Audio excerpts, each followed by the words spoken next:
You're listening to our podcast of Steve Allen on LBC. Morning. Actually, the funny thing is, because of the National Television Awards, you can almost guarantee that Pip and Holly Booby will be off their faces. But I mean, sometimes they've turned up in the same outfits, although really by now they should have gone home. She only lives down the road at Barnes. So she might have got a little bit of sleep. But imagine perhaps they sleep in their dressing rooms there. Perhaps they've got beds in the dressing room. But they won the award, as you know, and you've just heard the awards. I'll run through them a bit later on for those people who are just waking up and joining the Spike on a Friday. They've done an autopsy on Les McEwen from the Bay City Rollers. He was killed by the rock and roll lifestyle. For that, read booze and drugs, apparently. The wife seems lovely, and she said, listen, it was never an easy roller coaster. It was up and down. We had good times and we had, times which weren't so good. How to start your day the healthy way. This is where we're going to change your lifestyle. And apart from tuning into this programme every day, blood orange juice is the way forward. Who'd have thought? Yep, blood orange juice. I have seen blood oranges quite clearly because they're slightly different in all the fruit shops, and in Paul Cooper's they sell blood oranges at a certain time of the year, and and then you cut them and they've got sort of veins of sort of dark orange going through there. But you can buy the juice. We've already checked online. They do blood orange juice in all the supermarkets. I might try that. I mean, I'm not supposed to have it because it's a bit tart. So a little bit tarter than normal juices. I might have that. That might be okay for me. I think so anyway. And I mean, it is actually quite dark. And people specifically ask for them. I've been in Paul Cooper's shop when people have specifically said for blood oranges. It does help because they're rich in antioxidants, which helps reduce the stress of oxidation and lowers your risk of chronic health problems like cancer, heart disease and diabetes. That would be the one to go for. It's too late. I mean, if you have diabetes, it's not going to sort of stop it at all. So there you go. They're also a great source of vitamin C, vitamin A, potassium, manganese, antioxidants, and dietary fibre. I'm going out to get some today. This sounds like the miracle of all miracles. And I do like it. I mean, I used to like the Tropicana juice, but only with the bits in. Because I felt it was like a proper orange. The one without the bits in, I didn't think it was a proper orange. No, I don't like smooth. Funny, isn't it? It's like crunchy peanut butter versus smooth peanut butter. I don't know. There's a huge fan of people, a group of them, who sort of like the crunchy and wouldn't even dream of trying the other stuff. It's like Branston pickle. Do they do a smooth one? Oh, no. I've had the one which is the sandwich spread Branston pickle, which is tiny little bits. And then they've got the other stuff, which is good if you're having a baguette with cheese in there. You just slice it down the middle, slather on some butter or something like that, and then put the Branston pickle over the top of the cheese. And it comes in a squirty bottle too, which is good. Oh, so smooth. Oh, dear. You could probably make that yourself, couldn't you? I don't even know what's in it. It's got no chunks at all. So it's got onion, cauliflower, sugar, barley, spirit vinegar, maize, tomato puree, dale paste, dates, rice flour, apple pulp, concentrated lemon juice. Good God in heaven. But they say just spoon it out and enjoy in a delicious pickled cheese and ham baguette. So you see, it's got to go in a baguette. You can't do it in a sandwich. It's got to be a baguette. And it's got to be of a decent size. So, and then you should literally just being careful, obviously, with the knife. Don't let the kids do it. And then you just literally bend it backwards, open it up, and off you go with the old butter. Layer some cheese in there, and then I'm going to squirt of the old Branston Smooth. I could eat it now, actually. Could eat it now. And of course, Holly and Phil don't go to work, do they, on a Friday? They get the day off. You've got to put up with Alison Hammond, bloody useless, and Dermot O'Dreary. And then some cheeky little wag, we knew they were having a laugh, said that watching Joel presenting last night on the National Television Awards, he's going to be the new Dermot O'Dreary. And I thought, what, another crap presenter? Surely not, please. We've got so many. Even Laura Whitmore had the audacity to turn up. I mean, it was called the National Television Awards here. What were you doing there? Honestly, Alison Hammond yesterday, even Philip Schofield had his head in his hands. Because first of all, she had holes in her jumper, and she wanted to know whether or not somebody could get her another jumper. So somebody came over and gave her one of the crew. No social distancing. She gave away the name of the road she was in. The camera panned back and you could see it. And it's supposed to be a secret. You go knock on somebody's door and Philip's going, no, no. And then Holly Willoughby thought it was £100,000 they were giving away. And he went, no, no, no. It was a complete disaster. So just as well, you know, they'll be nursing really, their producer must have been awful yesterday, whoever that was. Honestly, you'd have kicked their bums down the street, wouldn't you?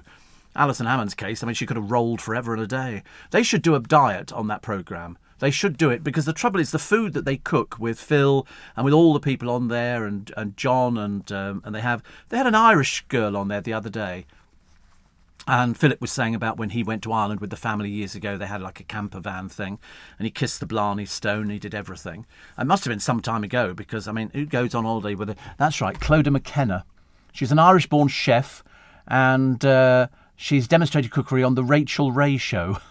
What in God's name is that? It must be Irish, actually, I should imagine. She comes from Blackrock. Her partner, they're not even married, Harry Herbert. I mean, who in their right mind is called Harry Herbert? I ask you. But anyway, she was cooking sort of something the other day, which didn't look that exciting. People are ditching banana bread and going for something else. What she should have done is got some blood oranges out and squeezed them. My mother used to have a thing. We didn't have anything electrical. It was like a thing. You lifted the handle up at the back, you put the orange in, and you pull the handle down, and it squeezed the juice out. A juicer, yes, yes, I think so. Yes, it wasn't made out of metal. It was like an alloy or something like that, and it was really good because it kept all the pulp in and just gave you the juice.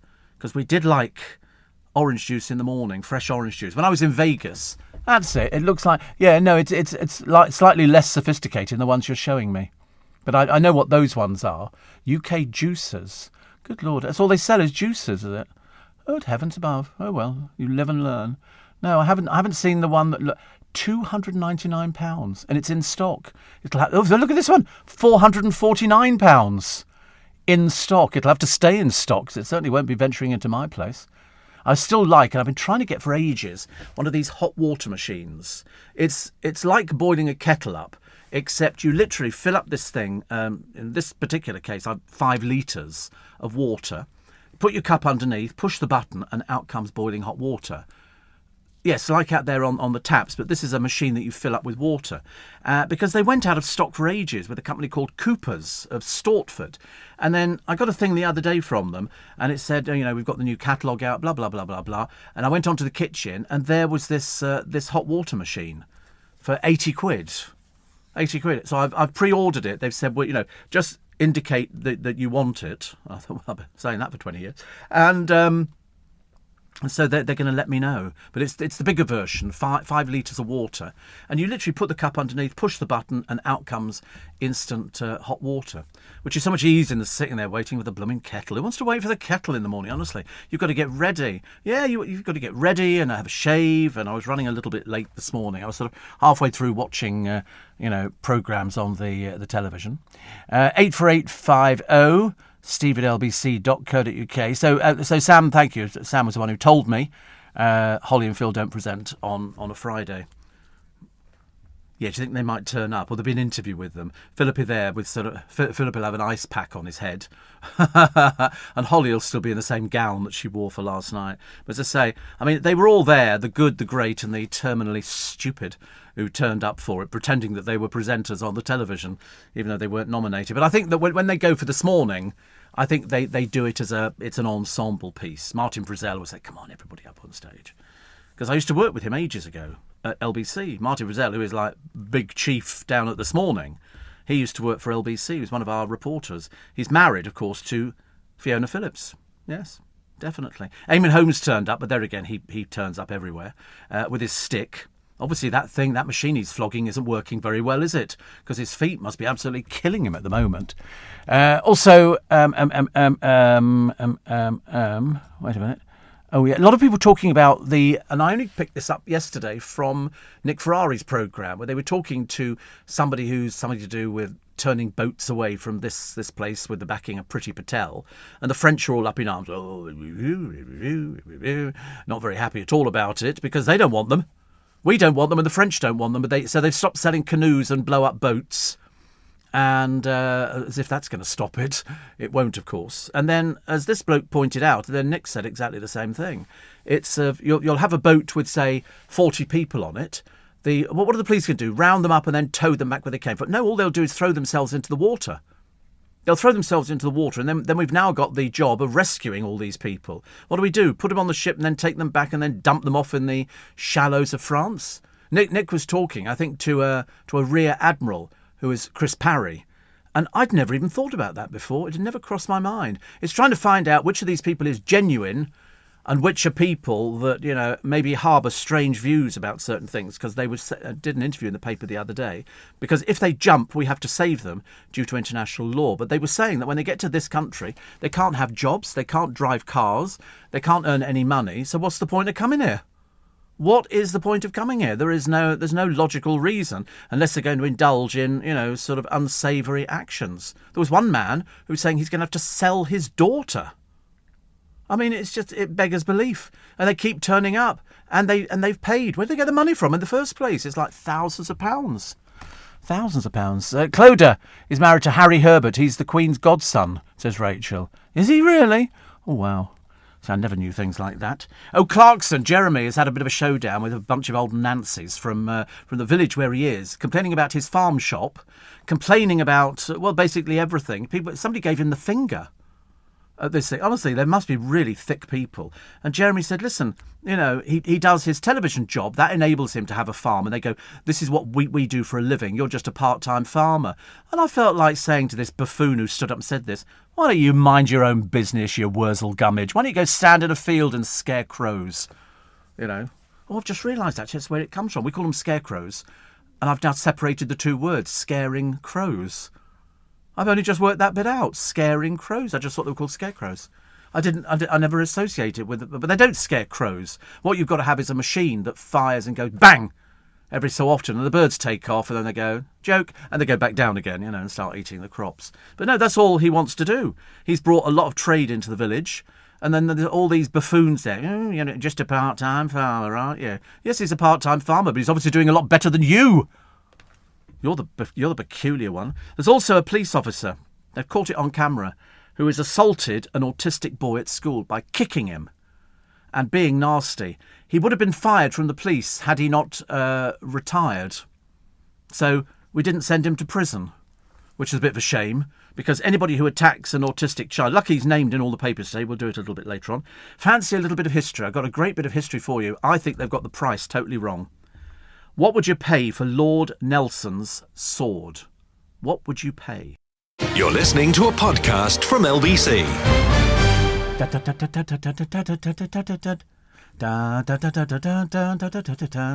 What was that from? The Moulin Rouge has opened its doors again. Yes, there'll be canning down there. The only people who ever go to the Moulin Rouge and places like that are Japanese tourists. Because a friend of mine was in this show, and she said it's part of their tour. It's like American tourists and Japanese tourists come to London and they say, and you'll get to go and see a West End show. They think they're going to Phantom of the Opera. They send them to the Mousetrap.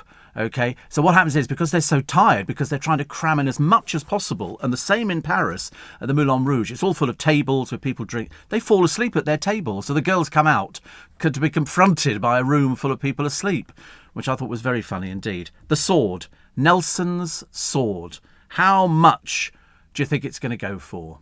Now, I would have thought, they had what came up for auction some time ago. Parts of the flag that were on the Victory, parts of the Union flag that were on the Victory, and that came up, I think, for auction. The sword has just come up. They reckon it could fetch up to £50,000. I reckon it could go way more. It's Lord Nelson's sword. That's like sort of, his uniform comes up for auction. People would pay a small fortune with it. They say it's a steal at £50,000. It blooming well is. It'll go more. They weren't estimating that at all. They were estimating 3,000 to 5,000 for Lord Nelson's sword. That's like finding the Ark of the Covenant, or the crown of thorns, or the cross on which Christ was executed. But they did think that they found Noah's Ark, didn't they, on a mountain in Turkey. They're quite mad over there, I'm afraid. They thought that we found Noah's Ark. I remember it hit all the newspapers, and we all went, yeah, as if stuck on a mountain in Turkey. There you go. And they say the size and shape of the structure has led to its promotion by some believers as the original Noah's Ark. They're quite mad over there. Quite mad. It's not, of course. It's not, but they say it is. The real Noah's Ark buried in Turkey. So, in other words, the animals went in 2 by 2. This thing would have sunk immediately, I should imagine. About as seaworthy as you could ever get. It's an odd shape. But it's not buried over there. Okay, there is no such thing as Noah's Ark. I'm not totally convinced about the Hanging Gardens of Babylon, but I know that the lighthouse Pharos at Alexandria, that was real. That was to sort of stop ships crashing. But over here, we used to encourage ships to crash. We would shine lights from the cliffs, and the ships would go, "That's okay, we can head over there." Stupid sea captains. And then the ship would go down on the rocks, and then all the smugglers would be down there picking off its cargo. Yeah, smugglers used to have all sorts of tricks to try and lure ships onto the rocks. Come on, put yourself onto the rocks. We love it. Steve, keep us updated on the tennis. I'm sorry, we don't do tennis on this programme. We don't do sports, we don't do politics. We rarely touch religion. And some girl called Emma, who's obviously sort of the favourite at the moment, it's Raducanu, has won apparently the first set. Who cares? I'm seriously, I couldn't be less interested if I was sort of playing with my hamster again. It's as simple as that. And Steve, oh my God, scarecrow. Why did I never figure it out? Yeah. I'd only just realised it's scaring crows. But of course it isn't just crows now, is it? It's all sorts of birds that go down. We've got crows in Leicester Square and ravens in the Tower of London. The reason they can't fly away is they've had their wings clipped. They go, otherwise they'd fly away, wouldn't they? Why would you want to stay inside the Tower of London? They don't fly anywhere, they just basically lollop all over the place. And somebody else says, I think we need better foods available earlier. I like the idea of, if we had some ice-cold blood orange juice, I'd be trying that now. Ice-cold blood, I might bring some in next week. We'll put it in the fridge. But the trouble is, you put it in the fridge, somebody might go, "Oh, look, orange juice," and drink it. But it is, yeah, but it says for diabetes, it's all right. For preventing diabetes. Well, couldn't I just pretend I'm being prevented from having diabetes? I love that. So Lord Nelson's sword. I think it's going to go for more. I really do. It's Lord Nelson's sword. We are talking something quite amazing. Rashford brushes off the trolls who say he should stick to football. Who are these pathetic people? All orange juices are drinks best avoided by people with diabetes under most circumstances. Oh, well, I'm going to be the odd one out. I'm only going to have a little bit, just to sort of try it. I'm going to have a little shot of it. Because, why? Because I can. It's as simple as that. Jo O'Meara still trying to flog her album. She's in the Daily Star today. This is the racist who abused Shilpa Shetty. I don't care what she says. Her, Danielle Lloyd and Jade Goody were... Jade Goody was possibly the most disgusting person I'd ever seen racially abusing somebody. Really awful. Also, the NHS waiting list. How big is it now? 5.6 million. 5.6 million people shout at their GPs. One teenager is in the paper today. He died from a heart condition.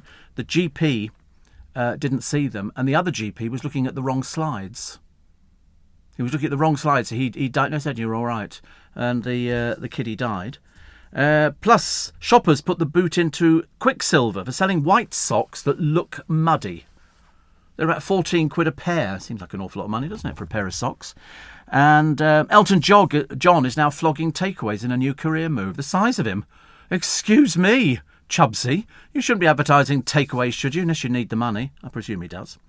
Maisie Smith undresses for a night out. Apparently she's in EastEnders, or she was in EastEnders, or she might be leaving EastEnders. I've got no idea. But she dresses for a night out, really wearing one of the most stupid outfits I've ever seen. Not half as bad as, who's that racing driver that we have? Lewis Hamilton, another ridiculous outfit. Mr. Laugh a Second. But here's Elton and Lil Nas X, who's a rapper, dressed in very bright, extravagant outfits.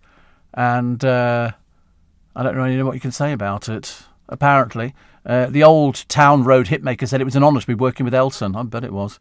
He said it's been absolutely... They're just advertising Uber. That's all they're doing. They're just advertising Uber. It's obviously for a fee, which I should imagine. I mean, Elton John would do anything. Yeah, Elt, would you advertise this cream? Yeah, I'll do that. And presumably he gets free takeaways for the rest of his life. Seems like a bargain, doesn't it? Really, just advertise that. What was I going to tell you? I was going to tell you something else actually. It's such a good day yesterday. The weather was exactly what I wanted. It wasn't hot, wasn't cold. It was just sort of middling. It was middling, and it was okay. I don't mind middling. And I'm going to have a nice day today. I've already got a few things planned, which is very good. And then tomorrow, we're going to have to start cleaning the patio tomorrow. We're going to have to start pulling plants up and filling up bin liners and everything else, which is okay. Jet wash it? No, don't jet wash the patio. It makes such a mess. Jet washing, it's terrible. Now I'll just have a little sweep up. 84850 Steve at lbc.co.uk for the attention of Steve Allen. Hot water dispenser by Breville Hot Cup in stock at Asda. 30 quid, says Kathy. Best kettle ever. You see, I don't want a kettle. This is a hot water machine that I've bought.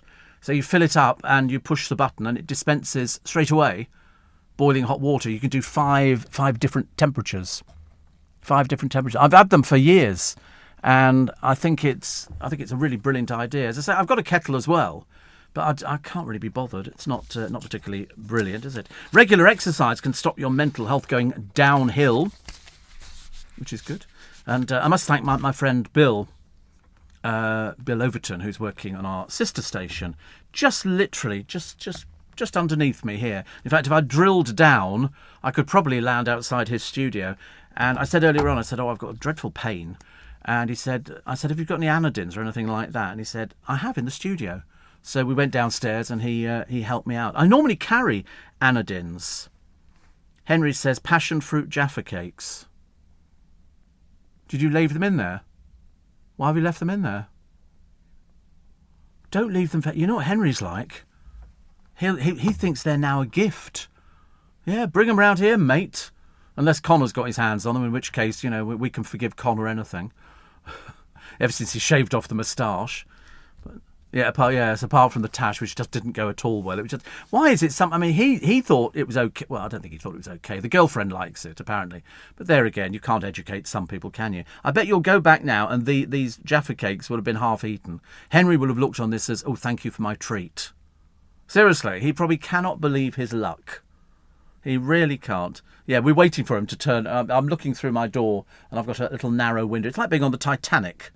Well, it's not really like being on the Titanic because I'd be sitting in a lifeboat by now. But it's sort of it's a big heavy door. It's like a cell door, like the ones you have on interceptors and everything else, and a little piece of glass down the middle, which is sort of double thickness glass. It's very nice, but you can't really see out properly. I see people out the corner of my eye just walking past, and I go, they've gone. And sometimes I wave at Nick Ferrari, and sometimes he waves at me. What was the other one? Oh, yes, Harry and Meghan were put up on the screen at the NTAs and they got booed. Told you, nobody likes them. It'd be like, and here to present the next award is Prince Andrew. Boo! Boo! Or failing that, even worse, Sarah Dreary Ferguson, who said she'll always stand by Andrew. What does that mean, dear?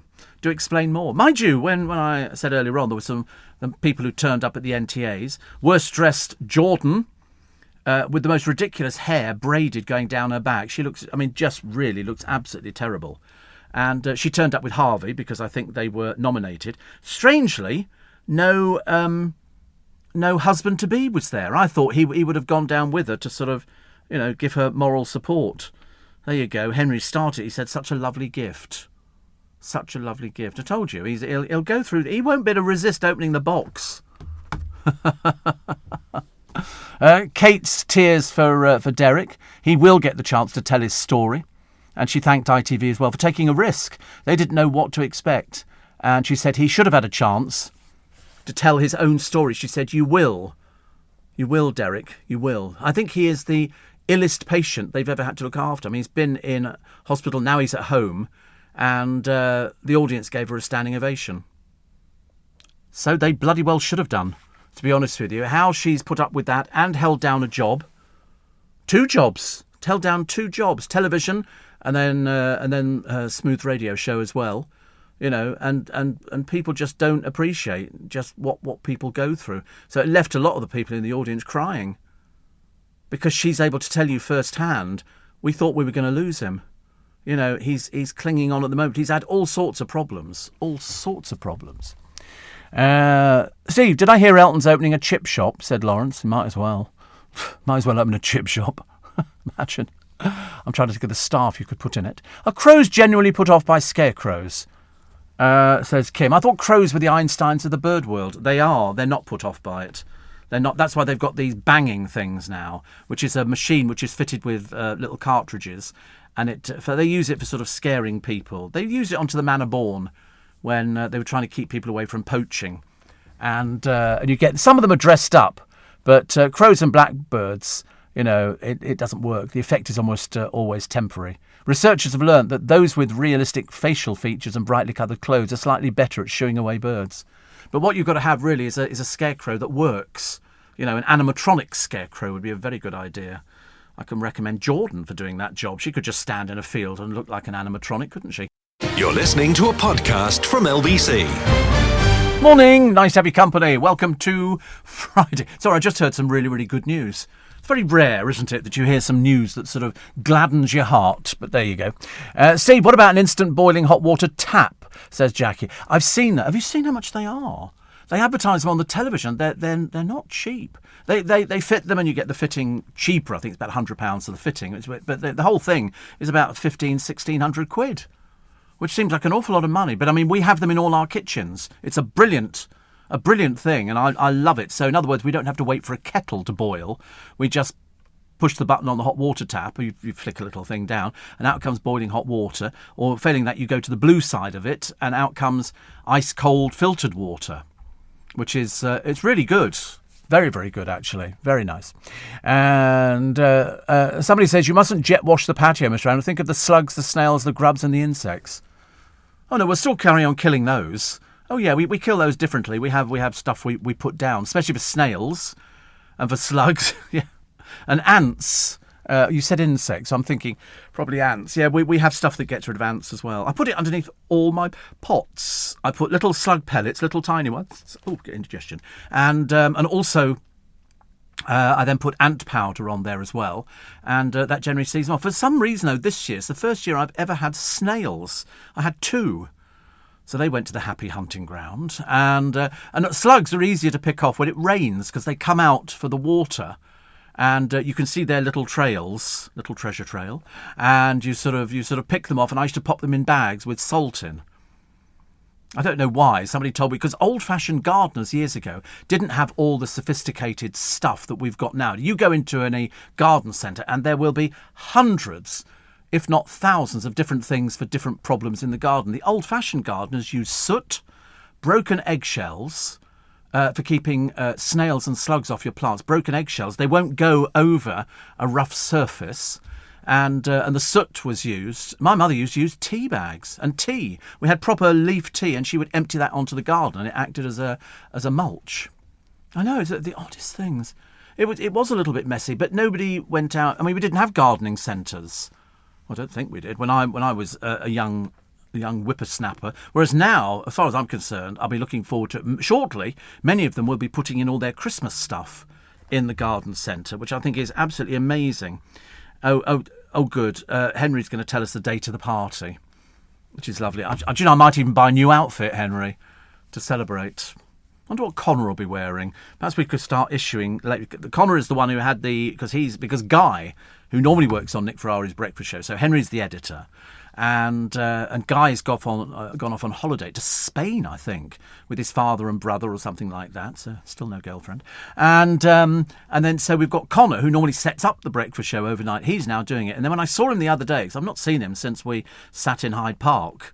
I can't remember why we were sitting in Hyde Park. Oh, that's right. I'd been out for tea with Corey and Thomas.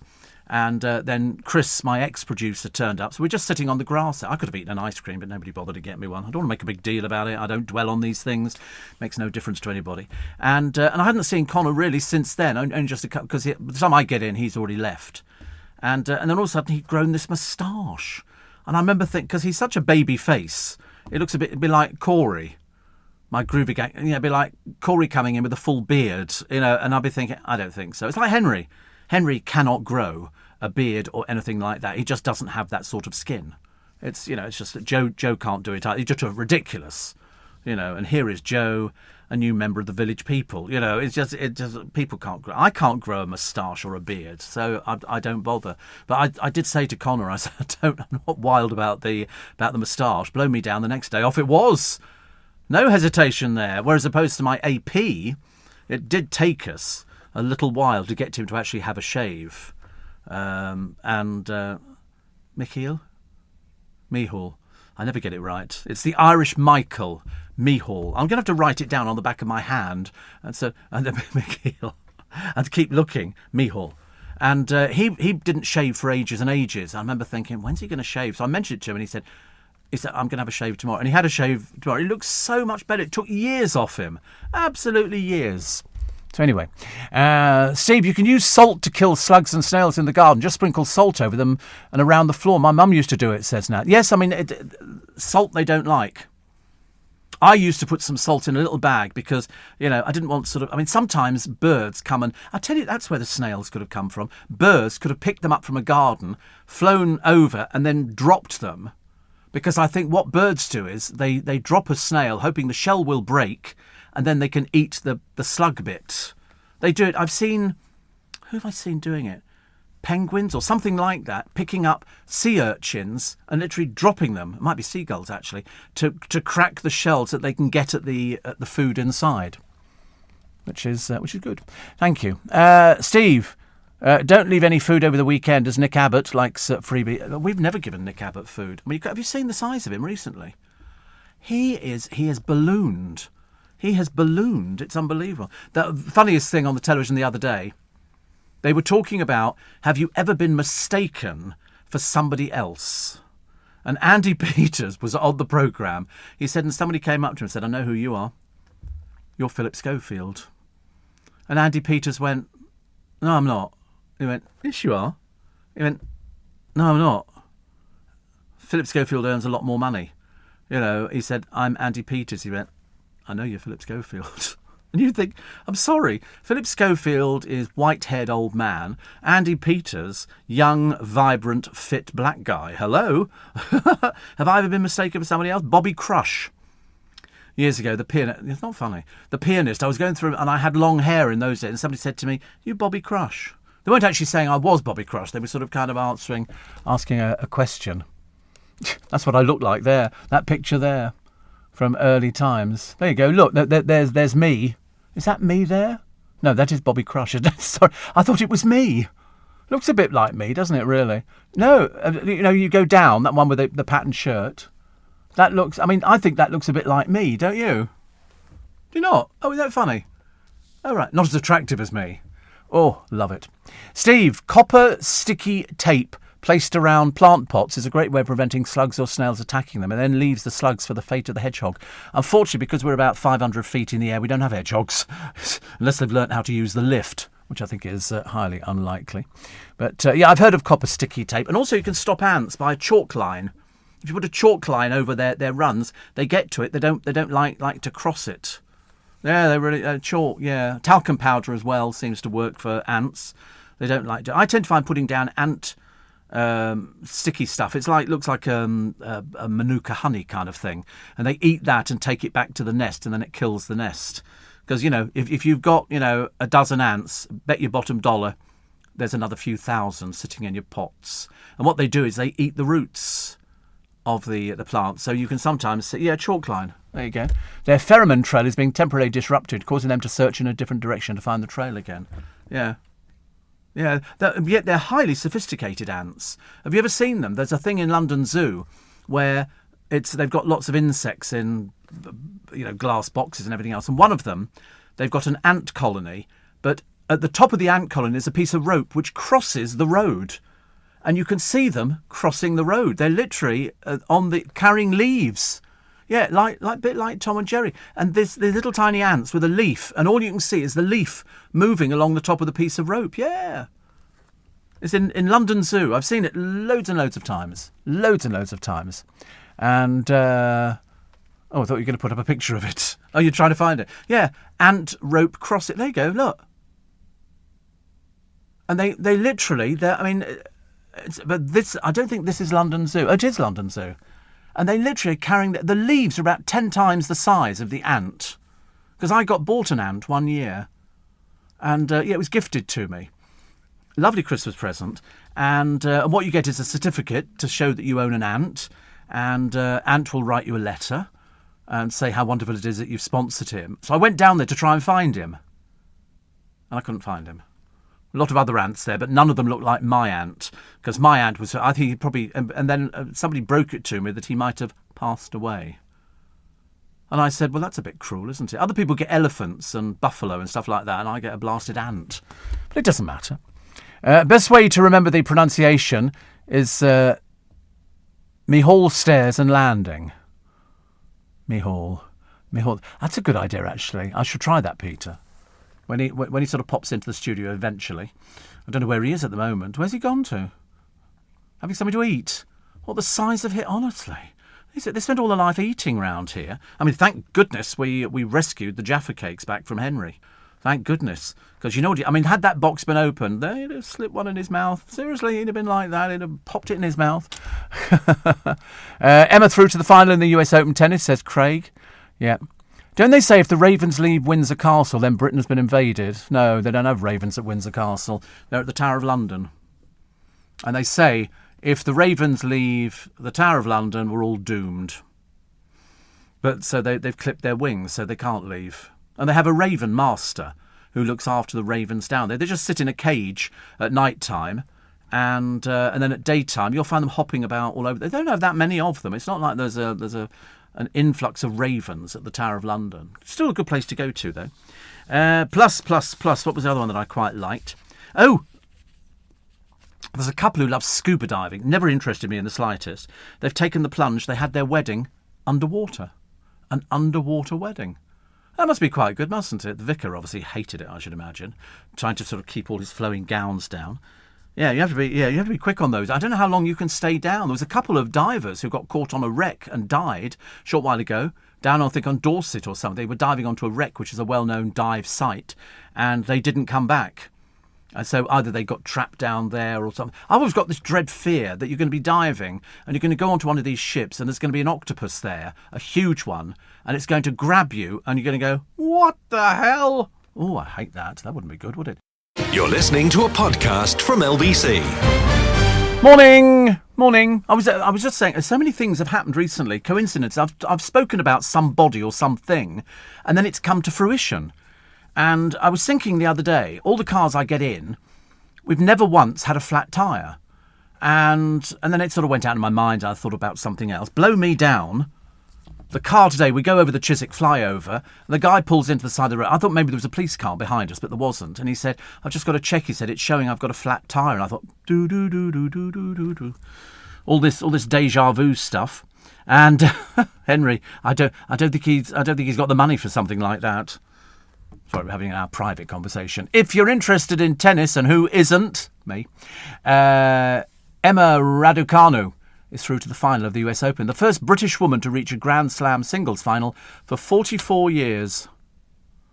Sorry, I nearly nodded off then. I'm so sorry. I appreciate the fact that Pete Murray, from LBC for years, he loved his tennis. He was playing tennis up until, I think, a few years ago. In fact, it wouldn't surprise me if he still plays a little bit of tennis now. Amazing. He's what? He's Andrew Castle plays tennis, of course, but he's sort of, I think, a better standard than Pete was. But Pete played, I think, to be fit. I did shuttlecock. I was happier with that, you know. If you could get it over the net, I used to say to myself, you've achieved something, Stephen. I was very happy. What are you eating? It's just non-stop eating with you, isn't it? What's that? What are they? Are they the things? I think they're quite nice, aren't they? They make like an ideal gift for an elderly person or a loved one. And you can sort of, yes. Let's speak with your mouth full. And very rude, honestly. I don't know where they get their manners from, these people. But at least it's Friday. And I don't know what the weather's going to be like. Should we have a look and tell you whether or not you need to take an umbrella or you need to sort of take a woolly or something like that? So I can tell you today, light rain showers and a gentle breeze. Boring. It's always a gentle breeze. Have you noticed? It's never sort of, hurricane. It's always a gentle breeze. Saturday, 22 degrees, cloudy. Sunday, cloudy, 21. Monday, Cloudy 22, cloudy with a bit of sunshine on the Tuesday at 23, and that's going to run all the way through the week till you get to Friday when it's going to be 19 degrees, cloudy, a little bit of sunshine and rain. So it's typical weather in this country, isn't it? Absolutely typical weather. I mean, it doesn't. To be honest with you, it makes no difference. I quite like it when it rains a little bit. It sort of takes the heat off everything, and I quite like that. And Steve, somebody says, "How is your weight loss journey?" Oh God, I lost tons. In fact, if I lost so much when I was off that people were saying to me, "God, you've lost loads of weight." In fact, I'd lost so much weight, people didn't recognise me. Seriously. I also bought skinny jeans. I bought a couple of pairs of skinny jeans, which are fairly tight. And I put those on, and even my godchildren went, "God, you've lost loads of weight." And they don't normally say that. They don't normally say that to me. But no, I lost a lot. I'm still struggling to get them off. They're a bit difficult, actually. I have to go to bed in them, have a shower in them. In fact, just about everything. But no, I'm down to 13 stone, which for just under 6 foot tall is about right. I'm, in fact, the perfect specimen. I think you could be too thin. I don't want to go too thin. I don't want people to start saying to me, "You need to stop, Steve, and eat a bit of food." So, no, I'm very good at it. No. It's the 20th anniversary of 9/11. Yes, we know about that. Where were you when it happened? Here. I was the first person to talk about it because I was on air. Everybody knows the story. If you're a regular listener to LBC, you know that I was on air, and in the last 10 minutes of my programme, Alan Capper in New York phoned up and said, put me through to the studio. He was due to come on, but a bit later. And so they put him on air, and he said, "I don't know what's going on." He said, "Something's happening. A plane has just gone in to one of the Twin Towers." And so we followed it up with an interview and everything else. I think it's in the LBC archives. And then as I was driving home, because I finished the programme at, it must have been 1 o'clock, I think, or something like that. Is it 3? I can't remember. And then the next, Julia Somerville, I think, took over, and she then carried on. And then the other plane came round again. And then when I got home, I was able to watch it on the television. But they were talking about whether we should photograph things like that. You know, the man who we talked about the other day, who had thrown himself off the top of the building, and he then becomes an historic photograph, like the photograph of the little Vietnamese girl who was naked running down the road.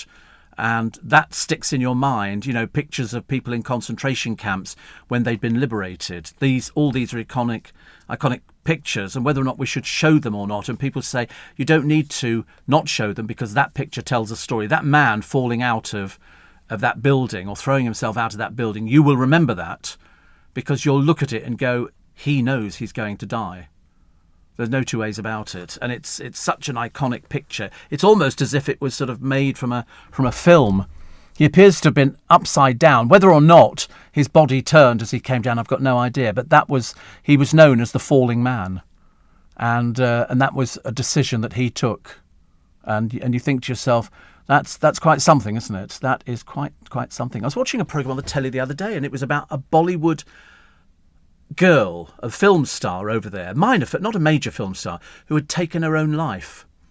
And they were trying to unravel it, and apparently the police over there are just useless. You know, you're not supposed to touch anything at the scene of a crime. They did. They touched all sorts of things, and so they couldn't get and there were all sorts of things going on. Apparently the Bollywood film industry is rife with all sorts of shenanigans going on. People saying, you know, if you have a fling with me, I'll get you into the movies and all that kind. I thought that died out years ago. I had no idea. But this documentary, no, Bollywood. I mean, Hollywood was like that years and years ago. There's a very good book by Selwyn somebody called The Casting Couch, which I did on my programme years ago. And it reckoned that every single actress in Hollywood and that era went through the casting couch except one of them, who was called Betty Davis. Nobody ever asked her because she wasn't considered a beauty. But, there were loads of them. Loads of them. And in fact, you know, many of them were working as working girls. You know, people who have, oh yes. Who was the one in Whatever Happened to Baby Jane? Joan Crawford. Well, Joan Crawford made porno films. That's what she did. She made porno films. And when she became famous, they tried to buy them all up. One of them involved her playing the part of an actress trying to get into films, and the casting director saying, well, if you go to bed with me. And she she made these films, and so they tried to buy them all up, but they actually kept resurfacing. I think, and I tell you who else tells that story.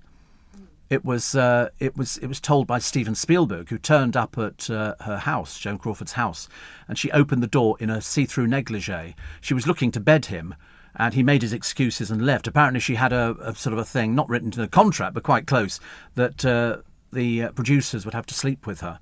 I mean, it was seriously, you'd never have believed it, but read this book, The Casting Couch, you can still get it. On 9/11, by the way, I was on midday till 2 p.m, in between Nick Ferrari, because we did that, and then we swapped over, but much later, and Tessa Dunlop. Thereby hangs another story. Honestly, it's amazing the people you work with. Perhaps I'll tell you one day. Somebody says men of your age shouldn't wear skinny jeans. Oh, look at you, mamby-pamby. Look at you. My God, I bet you've got stuff in your wardrobe. Men of my age shouldn't wear skinny jeans. Don't be so ridiculous. What do you think they make them for? 3-year-olds or something? Good Lord above. I love it when people start dictating what you should be wearing and what you shouldn't be wearing. I've got jeans on at the moment, actually, and a skin-tight shirt showing off my rippling muscles. You know, I might go and get a tattoo later, so, you know, yeah, I might get a medallion, slash open the top of my shirt, you know, which I think is okay. It doesn't look good if you've just got a little bit of hair in the middle. It looks a bit silly, actually, so we shave that off, you know, and then, you know, walk down the street. All right, babe? You know, a bit like that. Steve, the Ravens can leave. And as detailed in the Evening Standard on the 21st of January and still on the internet, the wardens reported with much sadness that beloved Queen Raven Merlina was missing and presumed dead after not returning from her night flight. Well, I'm not aware that they fly. I didn't think the Ravens flew at all. I think that's why. They're at the Tower of London. They're not staying there out of choice. They're staying there because they live in a cage. They've got the Raven Master and they hop everywhere. In fact, most of the time they just sort of sit there staring at everybody. I didn't know that they go for a night flight and then come. Why would you want to? Sorry, some dusty old building where they used to execute people. If I was a Raven, I'd be off out straight away on the train. Definitely. Talking about moustaches and beards, they say you should never trust a man with a unibrow, says Brenda in Cork. A unibrow? What's a unibrow? I've never heard of that. A unibrow. Oh, it goes all the way across. Oh, right. I thought that if your eyebrows go all the way across, that's a sign of intelligence. That's what I was told. Mine don't, because I'm a bit pale and insipid. You know. I have put fake eyebrows on before. Yeah, they were selling us stuff on the internet or something, and it's like sort of fibres, and you sort of I put them on, and I look like a panda. It didn't quite look right, and I thought, as I was walking down the street, I thought people are looking at me thinking, what's he done? And so I stopped using it. Because I used to sort of dye them. Myself, I've got a little mixing bowl, and you get the two Dylon dyes, and you mix brown and black together, and then you put cold cream at the top of your eyebrow and underneath, so that the colour doesn't bleed into your skin, and then you just paint your eyebrows in. Am I facing the right way? I don't know. I'm telling you. Can't tell really, can you, with me? Nobody knows. Is he facing the right way? Nobody's painting his eyebrows on again. It's amazing the things that you do, isn't it? You know, I used to dread it. If ever I had a date years ago, very rare, and you would guarantee the night before you'd get a spot. And you'd be thinking, oh, for goodness sake. Now, what do I do? Do I squeeze it? Or do I leave it? Or do I put hot water on it? And then by the time you came to go to the date, this thing had swelled to the size of a small dinner plate. It was absolutely awful. Did you put toothpaste on it? No, I used to squeeze. Or sometimes cut the top off and squeeze. Even worse. And then put hot water on so it seals it. I'm a mine of useless information, so we'll have more after the news. You're listening to a podcast from LBC. Morning, nice to be company. Welcome to Friday. It's Steve Allen's Early Breakfast on LBC. It's coming up to 3 minutes past 5. And somebody says, they were talking actually about my weight loss, which has done very, very well, actually. And they've said, but you seem to be quite keen on other people's weight. Yes. You don't want to be clinically obese because you die early. I mean, of course I'm concerned. I mean, you'd have to be stupid not to realise things like that. It's like people who go out there. You see them sitting in KFC, people with 3 bottoms, you know, on a seat, and you think, you shouldn't be eating that. You can eat chicken. It's the coating on it, which is the bit that we like, that's the bad bit. And people go, I mean, you see more clinically obese people in America where they have television programmes about people who are so big. One woman lifted her top up the other day to show us. I nearly passed out. It was literally, you could have put it on the table, her stomach. There was so much of it, and she was going, oh, I've lost a little bit of weight, so I can now have weight loss surgery. And you think, I don't think you can. It's purely, in most cases, unless it's, somebody's got a problem with their thyroids and things like that, it's overeating. When you look at what some of these people eat, and you think, you can't eat this stuff. There was that girl, they had to winch her out of her house to go to hospital. She was so fat and bloated. What was she doing? Eating takeaways. She would have curry, then she'd have KFC, and then she might get a kebab later on. And her parents were encouraging her. And so anybody who sort of writes into me and goes, you're worried about other people's weight? Of course. Why do you think Gemma Collins had to lose that weight? She was clinically obese. It's dangerous. Any doctor will tell you, if you're that fat, the strain on your heart is really, really bad. And don't believe people when they go, oh, I'm really happy being this size. They're blooming well not. Oh, no, they're not. And so Alison Hammond should really lose weight. I mean, she's a big girl. She's two big girls at the moment. And you think to yourself, why don't they do a big thing? That'd be an ideal opportunity. It's so influential, that programme. I mean, Eamon Holmes could do it as well. He could sort of join. They could, because unfortunately, if you do a job like Eamon, where you're just sitting on your bum all the time, I mean, the only exercise I've seen him getting was when he goes out for a walk with Ruth after advertising that thing that vibrates your feet. Which I find slightly waste of time, but there you go. And then he comes back in and he's going, oh, I feel a bit better. And then he's complaining on the red carpet the other day, he's got a walking stick with him. And you think, well, things are not looking good. Not looking good at all. Steve says, Gareth, I have a unibrow and I'm as thick as two planks. Well, you're right. You are thick as two planks because it's two short planks. Never just planks. And somebody says, sounds like you've watched quite a bit of Crawford's films. I know everything about Joan Crawford. I'm in Light Ent.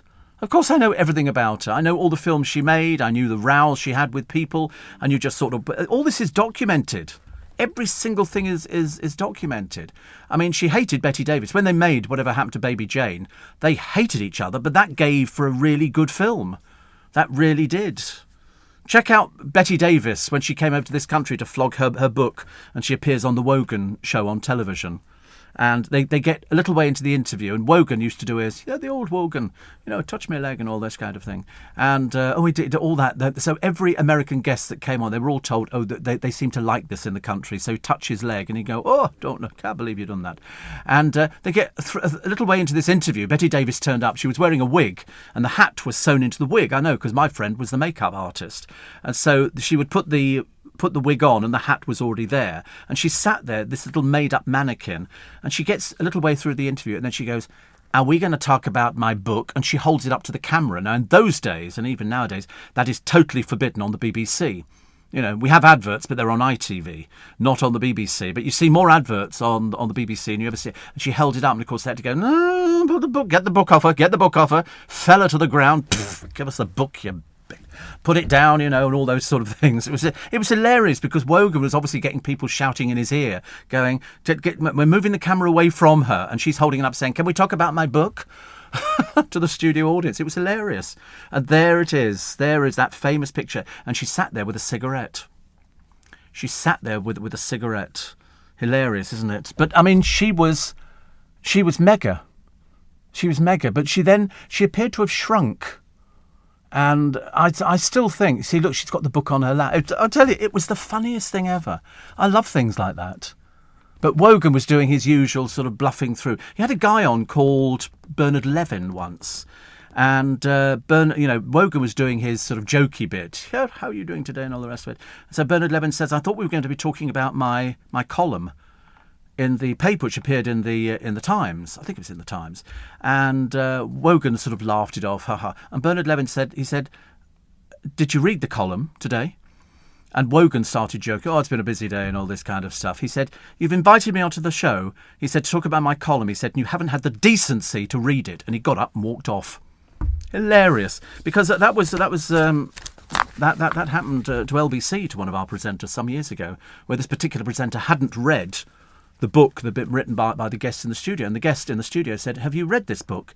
And the presenter said, no, I haven't had a chance. He got up and walked out. I can't remember who the guest was. I can remember who the presenter was straight away. I can't tell you. I can't tell you because that would be called gossip, and we don't do gossip on this programme. We work on fact. OK, so I'm telling you, I don't think the ravens fly. I don't care what anybody says. Sandra, I don't think they do. I'm pretty certain. And another one here says, Steve, I'm 60 in January and I wear skinny jeans and I hope and intend to be wearing them when I'm 70, 80 and 90 and when I'm sitting opening my telegram from the King. Hope I'm sat seated in them, says Kim. I love the way she's played it. See, from the King. She's working on the assumption that Charles will be king at some time. See, also, I don't think it matters what sort of age you are if you want to wear skinny jeans. I was amazed when I put them on because we all wear things that are big for us. You know, it's like, you know, it's sort of, if you look at Kim Jong-un, he's lost a lot of weight. Unfortunately, his clothes haven't. So he's still wearing trousers that look like they were D-Mob outfits during the war. He's got this picture of his the bottom of the trouser was about 30 inches across. It's there he is. I mean, he's lost. That was yesterday. He's lost a load of weight. You know why? Clinically obese. The little fat dictator, you know, really was huge. And so now he's been pictured at a military parade. And he looks better. He looks better. The trouble is, I always thought, and I don't care what anybody says, but I watched him and Trump when they met. And I thought that was an achievement because nobody likes Kim Jong-un. Nobody liked Trump. But they came together. And I thought that was quite an achievement because we don't know very much about North Korea. We know that people go over there and disappear. We know that if people try and cross the border into South Korea, they'll be gunned down. You know, it's like getting out of Kabul airport at the moment. They've just finally allowed another 200 out. So we're doing it. But I mean, very shortly, it'll just be the Taliban talking to themselves, won't it? Because they'll have nobody else to deal with. All their cabinet is made up of men. Women, you know, are not allowed out. They won't be allowed to drive cars. They're not allowed to do all sorts of bits and pieces. Who'd want to live under a regime like that? Seriously. Very embarrassing. And any update when the spin-off from The Bill will start? I don't know, actually. I don't know. Oh, they've got an orchestra as well. Are they holding instruments? The trouble is, it's so in North Korea, it's so dictatorship, isn't it? You know, it's all wave the flags, and sit down, and then they have somebody coming out. It's a bit like watching, you know, the sort of the uprising of Nazism and Hitler and doing the speech in front of it, and they go, hooray, hooray, hooray, and all this kind of stuff. And you start thinking to yourself, why would you want to live in North Korea? I can remember that somebody did go over there, a journalist, and literally the army were on them every step of the way to make sure they didn't film anything they didn't want them to, or they didn't do anything they didn't want to. But they sort of show the world they're a superpower, but we just go, and they blow away. Seriously, even little Kim Jong-un, the little fat bloke, you know, who's now a little thinner type bloke, but he's kept the same clothes. I mean, he must have gone on some sort of diet, or he's had his stomach stapled. Because if you remember, he disappeared for a little while because people thought he was dead. And then people would say, where is he? He was on a diet thing. He was having his stomach pumped. He was being pumped out. 84850 steve at lbc.co.uk. Shane says Betty Davis loved her cigarettes. Well, she did. She did.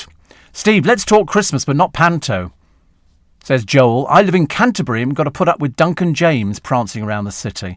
He said, I like panto, but it will be painful because, let's be honest, he can't sing. I don't know, actually. I've never heard him sing. He's done Cabaret, and he's done Chicago, and he's done, you know, he was in Blue. Whether he sings or not, I don't know. I don't know if he's had solo stuff. I don't know enough about him. I don't. But he's doing panto. But everybody does panto. Well, they would have done, apart from last year, when panto was abruptly cancelled. But it's where all these people make a little bit of money. I mean, Biggins, you know, does his pantos every year. The one at the Palladium has got Donny Osmond in, but it's called Panto Land. It's not a specific panto. It's sort of little vignettes and scenes and everything else. And it's got Julian Clary, who I saw a couple of years ago there. He was very good. He was very, very good. It's, you know, some people, and I remember when Paul O'Grady did panto, they persuaded him with huge amounts of money to come and do panto, and he absolutely walked it. It was like him going back to doing the clubs, you know, being vile to the kids and everything else, and it was just wonderful, wonderful. And then it persuaded him to go back, and they paid him big money to do Lily Savage. And so out came Lily. But I remember Lily in the early days when it was filth from start to finish, but funny filth. You know, lots of the old comedians used to do filth, but it was all double entendre. It was never sort of, I mean, Danny LaRue used to do filth, but it was all double entendres, you know, because people used to say, I know what you're thinking. What does he do with it? He said, well, I've been doing it so long now. He said, I whistle and it goes away by itself. You know, all those sort of things. You know, Danny LaRue had the same act that worked for years and years and years and years. And the lovely Annie as well. Steve, you're right about the ravens at the Tower of London. They've got their wings clipped so they can't fly. The ravens are collected to put aside every evening. Yeah, I've seen them doing it. I've had access to this kind of thing. If they were allowed to fly, why would they bother going back to the Tower of London? They would go anywhere. There we are, lots of people waving. North Korea, wave, wave, wave. He's much thinner, isn't he? Wave, wave, wave, wave. He's really thin, isn't he? Wave, wave. Do you think he's anorexic? Wave, wave, wave, wave. Do you think they have restaurants in North Korea? I don't know how much of an openness the country's got. But I bet they haven't got any Western things, have they? I don't think at Kabul airport you're going to be finding a Starbucks and a KFC, are you? Not now, no. You would have done, but the Taliban, well, let them stand in the kitchens and cook themselves, which is fantastic. You're listening to a podcast from LBC. Morning, everybody. Nice to have your company. It's Steve Allen's Early Breakfast, and it's Friday. We love Friday. We love Friday. Unless, of course, you're one of these sort of people who has to work the weekend, in which case I've done that before, and it's still something to look forward to because you get the beginning of the week. Steve, talking about Lily Savage, I was at school, Paul O'Grady, didn't live very far from each other. I was always a little bit special. I can remember loads of us kids playing in the park, playing cowboys and the other people. Yes, I mean, Trucker Phil, listen, we all did that. You could go into a toy shop and you could buy a holster with a couple of guns in it, and you buy some caps, and you put the caps in there, and you go, pew, pew, pew, and you do that, and you had a hat and a bandana, which made you, if ever you went away to a holiday camp and they had a fancy dress thing, you would probably go as a cowboy or something like that. I mean, and I also had the red Indian feathers at the time, and sort of trousers which had legging bits on them and all sorts of things, because that's what we did. We amused ourselves. Nowadays, kids have got everything electronic.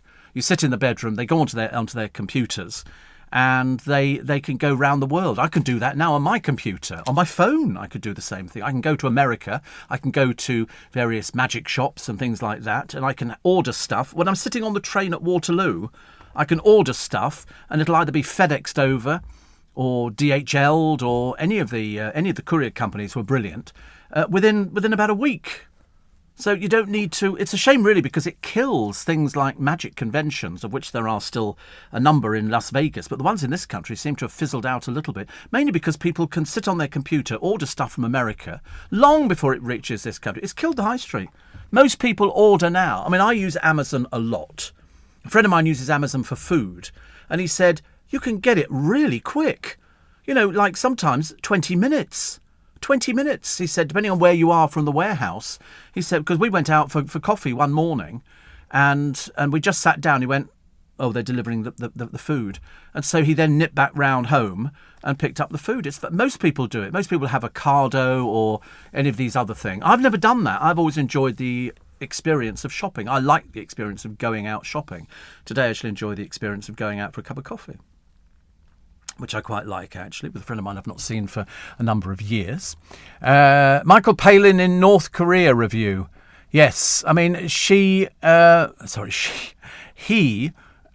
went to North Korea, but I can't remember why he went there, because it's not the easiest place. He was making a documentary. He was very good, actually. I saw him. He must live around Marylebone High Street, because we were having breakfast on a Sunday morning and we saw him. He came in to pick up a coffee, and I thought it must be, really unusual if you're Michael Palin and you're very well known for, doing the Monty Python stuff and then for all the documentaries, which were absolutely brilliant. He just seemed to fit into everything. Very nice person. Mark says, yes, go Emma. We're very proud of our Bromley girl. Is she another Bromley girl? Good heavens, it makes two of us. Well, not Bromley girl, but I'm a Bromley boy. I was born in Bromley. I don't remember it. I was very small at the time, apparently. And I don't know anything about it at all. It's not as if I came out and went, oh, hello, where are we? Bromley. Oh, God, no. Yeah, I've been around a bit. It's funny thing is Bromley's quite rough, I think, in parts. I think so. It's sort of, it didn't have a particularly, people who say, oh, Bromley. To make it sound like, oh, dear. Yeah, you've fallen out there, haven't you, mate? Excuse me, have a little... There's an estate agent in the paper today. That's a big surprise, not. This one allegedly posted racist tweets about footballers. So he was suspended. He works for one of the big, well, he did work for, they've just fired him. they've obviously decided they've had an investigation, and I can't tell you what he tweeted about footballers, but it was to do with their colour. And you think to yourself, I mean, do these people have brains? Why would you want to tweet something about something which you would know as you were tweeting it would be considered offensive? I just don't understand. And you're supposed to be, I'm not sure whether you have to be terribly intelligent to be an estate agent, and I'm sure you must harbour all these views. Mind you, we had it with Joe O'Meara, who's now round flogging an album, forgetting quite conveniently, although it's been touched on briefly, about the Shilpa Shetty racial abuse, and them laughing at poor Shilpa Shetty. And I remember thinking at the time, this is wrong. You know, whatever Jade must have been, Thick was one of them, way at the top of the list. She just wouldn't let go. She was like a dog, you know, with a bone, and she would not let go of the abuse for Shilpa Shetty, and she was shouting obscenities and all sorts. And Shilpa just looked very glamorous and said, "This is what you are. This is your life." Because Jade Goody didn't have a life. She made a career out of being thick, out of pretending to be thick. East Anglia and places like that. Shilpa won Celebrity Big Brother that year. Jade Goody's name was absolute dirt, together with Joe O'Meara and Danielle Lloyd. And so they came out to no audience at Big Brother. And Davina McCall had to say to them, "You might not know, but I'm going to tell you the reason why there is no audience here is because of what's been going on inside Big Brother." Because I wasn't sure. Sometimes the press were outside shouting into the Big Brother house so that they would know what was going on. And as everybody said at the time, it was best that they came out to nobody clapping or doing anything at all, because it just encouraged it. But they didn't. But I've seen people behaving so badly on that programme, and it's perhaps they forget that there are cameras recording every single move. So when you used to get some of them complaining about the way I'd been portrayed, you think, no, that was you. They can't make you. They can't make you. Somebody turned up on the Britain's Got Talent programme, and I think she was a Pink lookalike, and she has a bit of a strop. So she sings la na na na na na na, whatever that song was, and they go, "No, I'm sorry, you need to." And she said, and then she suddenly realised that she was going on there to try and start a career as a singer, not as a Pink tribute act, but even though she'd been doing that. And she then turned to them and she said, "But you told me to sing that." And Talisa said, "No, we didn't. When did you hear any of these words coming out of our mouth?" Anyway, this girl, they said, I mean, even Louis was quite gracious and said, "Listen, why don't you go away and try and find yourself? You know, be yourself. Don't try and be somebody else." It's like somebody saying, "Oh, I want to be another Roman Kemp or another Steve Allen or another this or that." Be yourself. You're never going to make it trying to be somebody else. And this might be her, actually.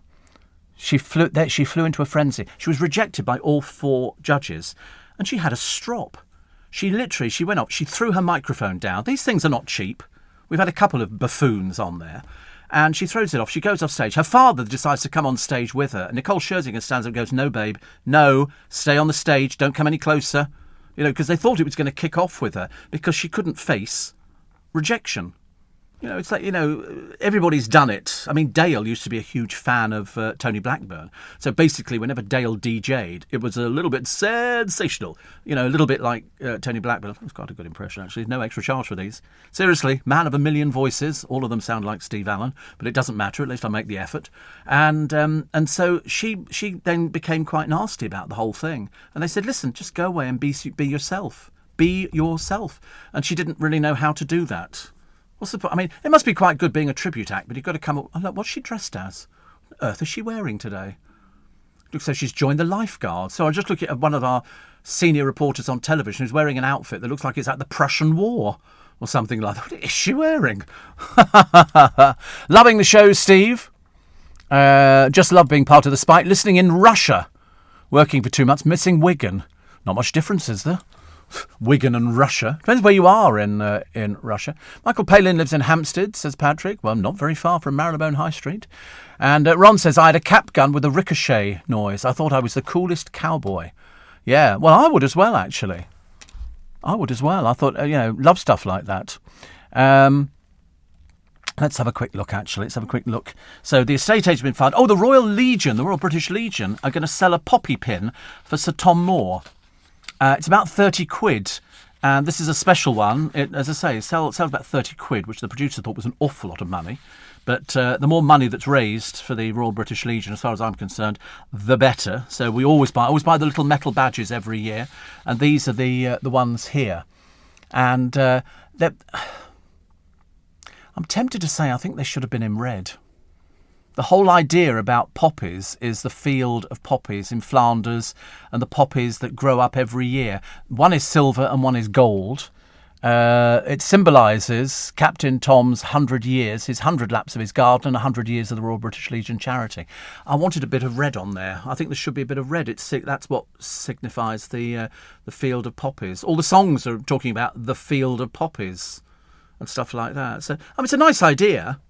It's a nice idea, and let's face it, he raised a phenomenal amount of money for charity. I mean, it was a little one-man band he was, bless his heart, and then he goes and gets COVID. Over £30 million. By one man. And all he was doing, just walking up and down the garden with his walking frame and everything else. And you think to yourself, other people have tried it, but nobody's achieved what he achieved. And then he gets bloody COVID, as I say. And that because of his age and because of his health and things like that, it just took a hold very, very quickly. But as they said the other night down at the National Television Awards, come with me, says Kate Garraway. I'll show you hospitals with people with COVID. You don't want COVID. Take my word for it. And then you look at all the buffoons on YouTube arguing, I don't have to wear a mask. No, well, you're not coming in here then. It's as simple as that. We don't want anybody like that. So Joel Dommett is the new Dermot O'Dreary. As I say, I'd sue. I'd definitely sue on that one. And the Star Trek spin-off will get a third series in 2023. So I've never actually been into that. I have seen Star Trek, but it's... the makeup department must be hilarious, I should imagine, because whenever they go to a canteen shop, there's all these peculiar-looking people. And all that kind of stuff, and you think, oh, blimey, they've all got very bad colds and guitar. What was the other one? France has accused Priti Patel of financial blackmail. Yeah, we're not giving you any money, OK? Comme si. To tell them that, they might be listening in France. I don't know. So somebody will tell them. And then this one I thought was hilarious, but it had serious implications. The astronauts on the International Space Station suffered an emergency. The smoke alarm went off. Where do you go? You're in the International Space Station. You're not sitting, at Cape Canaveral or something like that. You're up there floating around in the ether, and the smoke alarm went off. It's a case of, anybody want to go and sit outside until we've sorted this problem out? The crew activated air filters. It was a Russian-built module, a Zvezda, and occurred as the station's batteries were being recharged. Oh, honestly, how cheap. A rechargeable battery place. So the crew activated the air filters and returned to their night rest once the air quality was back to normal. And they're going to proceed with a spacewalk scheduled for Thursday as planned. Are we still doing things like that by now? We've done spacewalks before. How many spacewalks do you need? It's like, we're going to take the dog to the park again. Oh, God, go somewhere different. Get on a bus, go somewhere different. We're going to the park. The dog likes going to the park. Oh, go away. Goodness sake, get a life. Take it for a paddle in the Thames or something like that. But imagine being on a space station, floating around, being weightless, trying to sort of put your cornflakes in your mouth. Could be there for days, couldn't you, as your cornflakes are all over the place. I quite like the idea of being weightless. You can go to a place in this country, there's a few of them, where they make you weightless in like a huge tube, and you float up in it. That must be quite nice. It's just got giant fans underneath. It must be a bit like sort of the flying experience. You're nearly weightless now. I know. Look at me, little thin person. Honestly, sitting here talking to you this morning, like anybody cares. Do anybody ever care about what radio presenters look like? I mean, that's why I hate the internet on occasions, because that was the thing that people said, oh, wonder what Steve Allen looks like. Oh, my God. You go, well, try and visualise something else. Because I used to listen to a bloke on another radio station, and I had a vision of what he looked like because of his voice and everything else. And then when I finally saw him in a picture, I remember thinking, good Lord above, doesn't look at all like I imagined. You're listening to a podcast from LBC. Morning, Lawrence says, what do you look like? Well, OK, you've seen Tarzan. OK, I'm a bit like that, just a slightly younger version. Yes, of Jane. Shane says, have you heard from Stephen Milne? I did a couple of weeks ago, actually. I just noticed the Sydney Shopping Channel has closed down. Has it? Because he was doing it the other day. He was on not the Sydney Shopping Channel, TJC. I think it's called TJC in this country, and he was working from I think Sydney, because he left here and went over there. And that one, I don't know what the Sydney Shopping Chapel is. That the same thing, or is that something completely different? Albert says, "Do you remember the spud guns? Do you remember spud guns?" I remember spud guns. It was a gun, and you'd push it into the potato, and you'd get a piece of potato, and then you go and fire it out again. Yeah, the spud gun. It was a toy. It was a toy gun, but the caps were made out of potatoes. So you got a potato, and you pushed your gun into it, and that sort of collected a bit of the potato, and then you fired it. It was on a spring. You never seen one before? Isn't it funny? Well, I'm sure we had much better toys when we were younger than when you were younger. There you go, spud guns. They look like they're made of metal, don't they? But the fun time metal spud gun. You could probably take somebody's eye out with it. It was probably quite dangerous. There you go. 3 assorted, only 1 supplied. That's on Amazon. I love that. Isn't it amazing? You could still buy this stuff. Yeah, I might have to go and buy one, actually. I bought another thing the other day, and I can't remember what it was. Oh, it's another drone. But it's a small drone, tiny, but it's got 4 propellers on it. So I saw it in Costco and I went, I'm having that. I'm going to buy that. Because sometimes if you see it, if you don't buy the stuff straight away, it's gone the next time you go in there. So I bought it. And did you ever see the other ones I had, whereby you charged it up and you throw it up in the air and you guided it by your hand? You put your hand here and it would go this way, and you put your hand there and it would go back that way, and it would go up and down. Really good. Great fun. And with flashing lights on it and everything. So I've now got, I think, 8 drones. I know. I've got one big one which has got 2 cameras on it. 2 cameras. And it's legal because it's the size of it that determines whether it's legal. Because otherwise, these things are very powerful. I remember seeing one some time ago. I think my goddaughter's boyfriend at the time had one of these things. And this thing was like something Sky News would use. Very impressive. Very impressive. And Steve says, Catherine, I remember in the 90s having an overnighter in St. Petersburg. I used to work on a cruise ship. We got very drunk on vodka at an Irish pub. I had a call down to my cabin the following morning. My friend had slept with the captain, and I had to meet her with her uniform. Honestly, how disgraceful, Catherine, honestly. All these goings on, it's dreadful. And Catherine said, yes, the Irish pub was in St. Petersburg. Well, I remember when they opened an Irish pub in Vienna. I went there with a friend of mine, and people were going, it was because there's obviously so many Irish people in Vienna. And I went there, and of course, the person I took was working on the radio, and he liked Guinness. Me, I didn't do Guinness at all. In fact, I didn't really drink properly.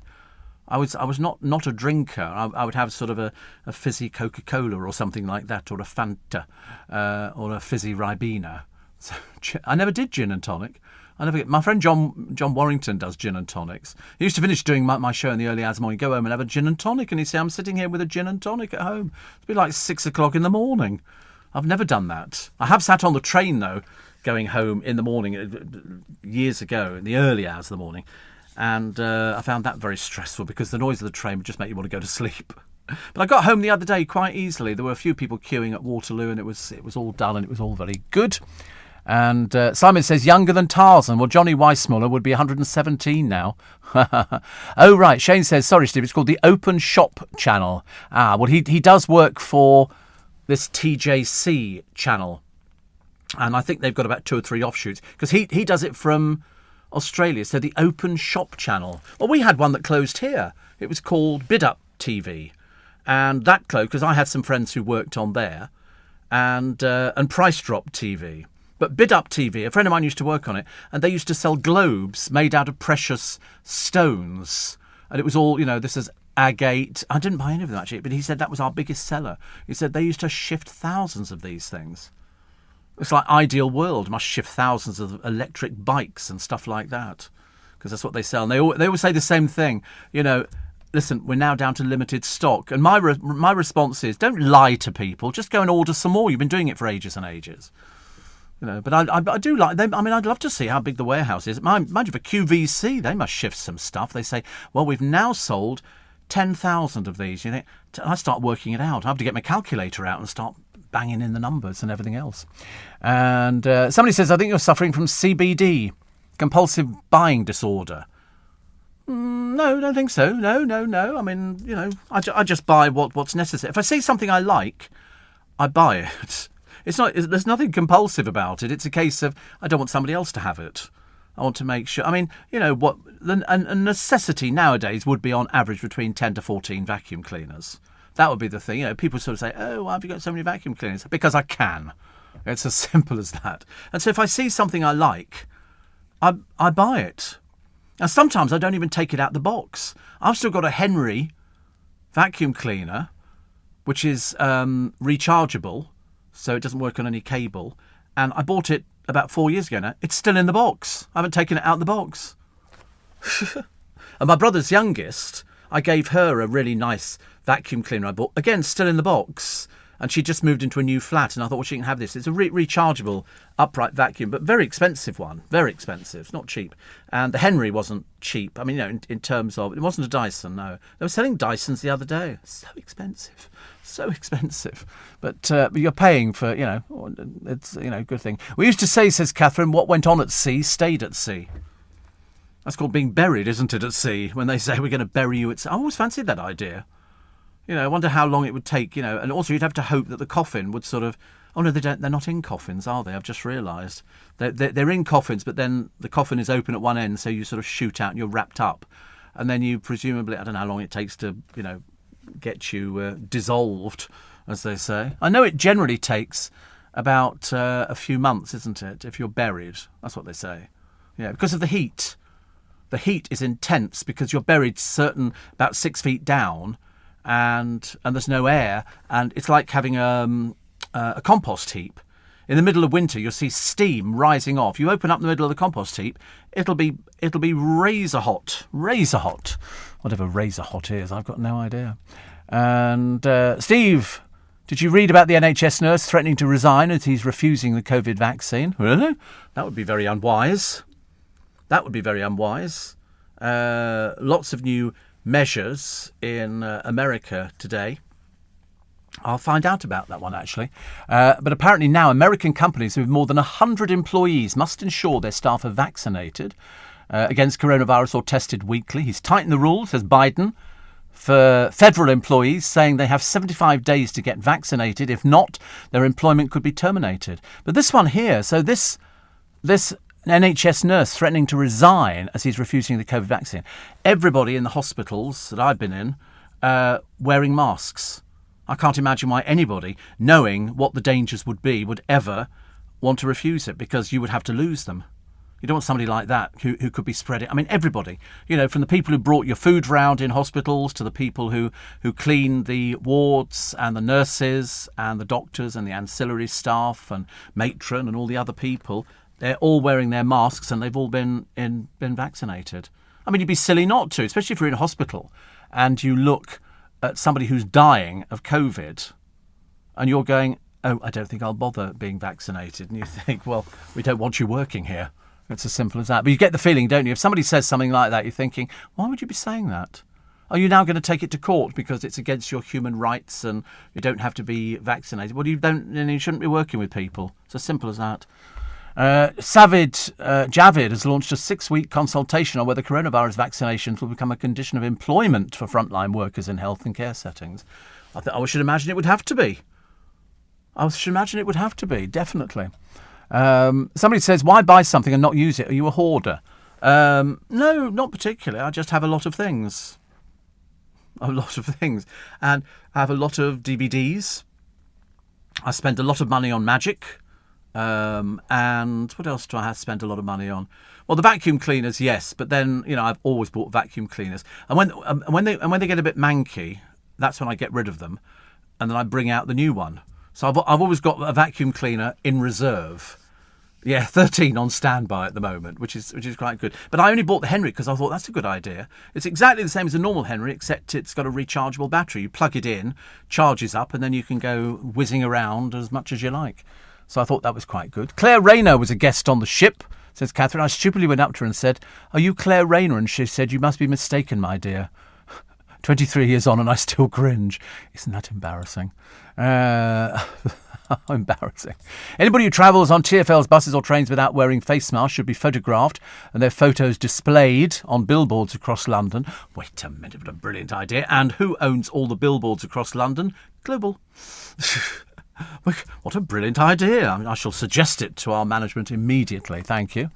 You mention, says Michelle from the Spiky Group here, TJC and Bid Up. My niece worked for TJC, and I have a feeling I know who you're referring to when you said you had a friend who worked for Bid Up TV. Did the friend's name start with an A? Might have been.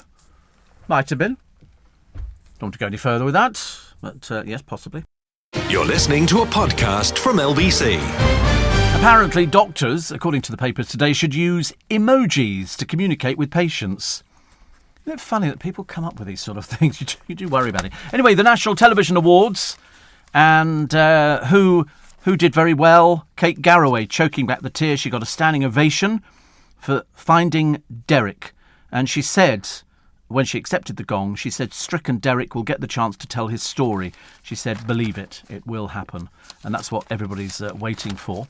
And as I say, people were in tears and all the rest. Anton Deck, AIDS, got top presenters for the 20th year. Sins Ollie and Holly with Phil. Ollie from whatever that was, Years and Years.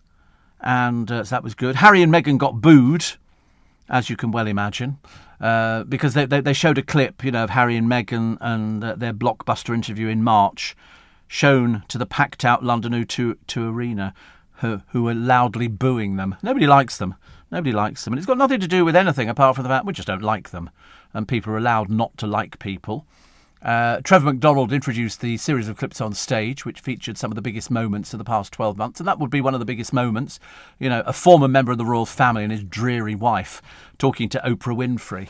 And as I say, there was lots of booing. Do you know how old Anton Deck are now? 45. I mean, how long do they play young? I suppose because they look young. They've got the Bruce Forsyth Entertainment Award. Good game. The first year they won an NTA, Tony Blair was the Prime Minister and Newcastle qualified for the Champions League, the Ant said. Just goes to show how long ago it was. They say it's pretty overwhelming. Well, they must, because they have to supply 2 of these things. For people so they can put them on their shelves and stuff like that. And then they all turned up in their frocks. Somebody called Maya Jama. She's a disc jockey, but nobody's ever said she's a good disc jockey. They've just said it's Maya Jama and she's a disc jockey. Alex Scott. We know who Alex Scott is. She's a TV presenter, apparently, yeah. Ex-pro footballer scored a winner with this sheer see-through beaded black dress. A bit tarty, dear, isn't it? I mean, honestly, we want something like that. This is a television award. It's not, who can advertise in a phone box first.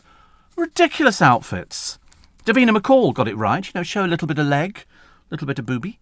And that works well. Eamon Holmes just dragged out his clothes again. Joel Dommett with his wife. Vicky Pattison. Frankie Bridge. She doesn't do anything now, does she? But luckily she wasn't wearing a bra, so there you go. Another tacky old photograph. Maura Higgins. I'm sorry, it's for people in the television. It's called the National Television Awards. It's nothing to do with you. They had a woman on the television the other day, and what was she doing? She was going around the country talking to people. This could have been on BBC. And people who perform on the internet. People who would take their clothes off for money. They had a mother and daughter on there. Very tacky. And this girl who was the reporter, who obviously thought she was some force to be reckoned with, going around there going, people are asking to see more and more and all this kind of stuff. Do you do full frontal? And some of them said yes. And I think they had Moira Higgins on there because she makes money out of it. And you think to yourself, I mean, I can't believe people actually pay for this. But of course, when they're paying, they're asking, can you now show this, show that? And when you look at what Frankie Bridge was wearing, doing that. Let's show one of these pictures where I'll turn sideways so we can see your boobs. Very cheap and tacky, dear. She claims not to be on OnlyFans, Maura Higgins. Is it not? It must be the other one then who's on OnlyFans. There's so many of these different sites. I didn't realise. I thought there was only the one where you got sort of old baggages, like can't remember her name now. People who go on there and you think, oh dear, honestly. That's the extent of your life, is it? I seem to remember somebody saying to Jordan, you should go on there. Some of them make a lot of money. One of the girls made, I think she said, £30,000 in a month. I thought, yeah, OK, we'll take away the tax, dear, and if you don't pay it, the taxman's going to come down on you like a ton of bricks. Never, ever be very clever with the press and go, oh, I made £1 million last year, because the press will be going, OK, where's the evidence of it on your tax return? Love it. Rochelle Humes was there, dressed up like a bandage. I mean, I've just wrapped with this sort of white thing. Emily Atack, People are still trying to work out who she is. Pixie Lott was there, Vic Hope, and Holly Willoughby. Again, just simple but elegant. Ant and Dec, there with their wives. Alan Carr and Beverly Knight. There's a combination. Martin Compston and his wife Tiana. Who's Martin Compston? Don't know who he is. Oh, wait a minute. I'll tell you who he is. He's D.I. Steve Arnott, and he's in Line of Duty. They got a special recognition award. Yeah. Katie Price revealed she was due to film a new show with son Harvey. I still think that was very... She looks awful. Luckily, they didn't bother putting her down in any of the pictures of what the glamorous people were wearing, because she looked, seriously, like she'd either dressed herself in the dark or nothing fits her anymore. Nothing worked. It was awful. And she's got this pretend hair going all the way down to the floor at the back. And yet no fiancé there. I thought he'd be there to support her. I always get it wrong, don't I? I'm hopeless at things like this, just because I like to see happy families. Parents in a fury at a new TV Thomas the Tank Engine. Thousands of angry parents, because what they've done is they've given him a menacing children's look. It's Thomas having a bit of a mare of a day, grrr kind of thing. And one parent said, "It's frightening my 5-year-old son. It's very upsetting." Is it? Must be the same as when Daddy comes home from work, slightly tiddled. So, I don't think it looks that bad. It's just Thomas who's obviously going grrr at something that's happened. I mean, he doesn't look like that all the time. He's normally quite a happy little camp train. I don't mind him. I don't mind Thomas the Tank Engine. But he's allowed to have another side to him, isn't he? Don't you think? Yeah, the dark side of Thomas. And all the other... See, I didn't know that all the other trains had names. But apparently they have. I think that's beautifully made. It doesn't really interest me that much, but on the odd occasion I have seen it. It beats that Peppa Pig. Have you seen that one? The only thing I like about it is the music and the credits. Ringo Starr used to do the voiceover for Thomas. Chuff, chuff, chuff, said Thomas. Thomas was always going on his way to an accident. It was a bit like, Cabot Cove. There's always going to be a murder. Or Murder, She Wrote. There's always going to be something there. And along comes Miss Marple. And the local police chief goes, "Listen, please leave this up to the professionals." I mean, what she should have said was, "I've been right every week so far. Why do you think now I'm going to get it wrong?" Biggest flu jab rollout in history. Add blitz to target the most vulnerable. I can't tell people anymore. I've always lost the will to live by telling people, get the jab. Get the 2 jabs. Want to die? Die. Seriously. But if you get the jabs, you stand a much better chance. Much better. Don't listen to the poor, sad people. The poor, sad people who sort of say, "Oh, it doesn't make any difference." Go to hospitals. Have a good look at the people who haven't had the jabs. Steve, you should start up Eddie Mair's sound bites of the morning. Well, I mean, we're never right. We're never right on all those sort of things. So yesterday's Steve Allen's soundbite. This is what Eddie Mair does every day. He picks a little bit, and the other day we had a 2-second one. We seem to get a lot of words into 2 seconds. This one's 3 seconds. We're obviously improving. Eddie Mair obviously likes us a lot more. So this was yesterday's. By the time we got to Clapham Junction, it was jam-packed solid. That was the incident, which turned out to be a trolley on the line at Whitton Station. So that's why there were all the problems. And Paul says Ant and Dec have a new song. It's called "Let's Get Ready for Rheumatism." I should imagine they've got it already, actually. You do exactly the same as I do with vacuum cleaners. Buy a new one, then leave it till it's absolutely necessary to use it, because you don't like to change. Maybe you're the same, says Hayley. I don't like dirty vacuum cleaners, which seems a bit pointless, I realise, because they do get dusty and things like that, and I don't like it. I like them when they've just come out of the box and they're all shiny and lovely and little handheld ones, or an upright or a rechargeable or cable or anything like that. But the moment it gets dirty, it's got to go. It's got to go. I just don't like... It's like saucepans and stuff like that. I have been known recently to, look at a saucepan and go, "I can't really be bothered to clean that. We'll just throw it away and go and buy another one." So that's what I do. I do the same with socks and pants, so I don't think it makes any difference. Some people think it's a peculiarity, but it's my peculiarity. And somebody says, crossing from the Isle of Wight on the ferry, Priti Patel has turned us back. You see, the trouble is, if you heard the other day, Nick Ferrari talking to that admiral about the people coming over from the channel. The French don't. The French are glad to get rid of them, so they arrive here. But if we're then turning them back, all they'll do is throw themselves in the channel, and then we've got 40 people to go and pick up because we have a duty of care. Unless, of course, we pick them up and take them straight back to France. You know, that's the only thing that you could do. I don't see any reason. I mean, where are these people? They can't work. They can't get any money. They can't do anything. What are they supposed to do? Just wander about for years on end? Of course not. Of course not. And Sandra says, don't be like this chap. Britain's biggest hoarder amassed 60,000 items worth £4 million crammed into a terraced house. 60,000 items. Pfft, amateur. Oh, I can beat that. Beat that easy. And Steve, my ex-wife told me she'd dance on my grave. So I've decided to be buried at sea. It's an old one, isn't it? So a lot of people talk about... Didn't the mayor say the other day about travelling on the buses without wearing a mask?